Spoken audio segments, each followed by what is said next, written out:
ওয়াকফ সংশোধনী আইন প্রত্যাহারের দাবিতে অগ্নিগর্ভ মুর্শিদাবাদ। প্রতিবাদের নামে গুন্ডামিতে ভয়াবহ পরিস্থিতি নবাবের জেলায়। শান্তি ফিরিয়ে আনতে হাইকোর্টের নির্দেশে নেমেছে কেন্দ্রীয় বাহিনী। এবার রাতারাতি বিভিন্ন জেলার বাছাই করা পুলিশকর্তা ও কর্মীদের মুর্শিদাবাদ ডেকে পাঠানো হয়েছে।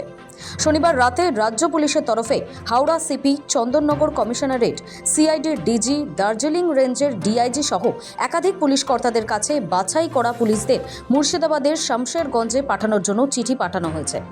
রাজ্যের বিভিন্ন জেলার ভিন্ন পদে কর্মরত 23 জন পুলিশকর্তা ও কর্মীদের বিশেষ ডিউটিতে ডাকা হয়েছে জঙ্গিপুর পুলিশ জেলায়। রবিবার সকালে 4 দিনের বিশেষ ডিউটিতে শামশেরগঞ্জ থানায় রিপোর্ট করতে বলা হয়েছে তাদের। শনিবার রাজ্যের অতিরিক্ত ডিজিপি আইন শৃঙ্খলার তরফে একটি বিজ্ঞপ্তি জারি করা হয়েছে।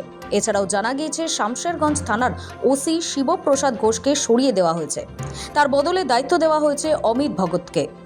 এদিকে নতুন করে উত্তেজনা ছড়িয়েছে শামশেরগঞ্জের পাশের এলাকা ফরাক্কার মহাদেবনগর নিমতলা এলাকায়। সেখানে বোমাবাজি শুরু হয়েছে বলে অভিযোগ ওঠে।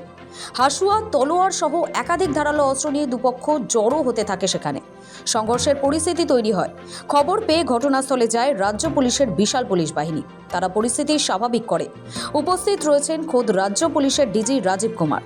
এদিকে শামশেরগঞ্জ সুতি ধুলিয়ান এলাকায় মোতায়েন রয়েছে বিশাল পুলিশ ও কেন্দ্রীয় বাহিনী। এলাকায় চাপা উত্তেজনা রয়েছে। রুট মার্চ করেছে কেন্দ্রীয় বাহিনী, সঙ্গে রয়েছে পুলিশও। এই এলাকায় নতুন করে পরিস্থিতি উত্তপ্ত হয়নি। কড়া নজর রয়েছে পুলিশের। পরিস্থিতি এখন স্বাভাবিক। ব্যুরো রিপোর্ট, সময় কলকাতা।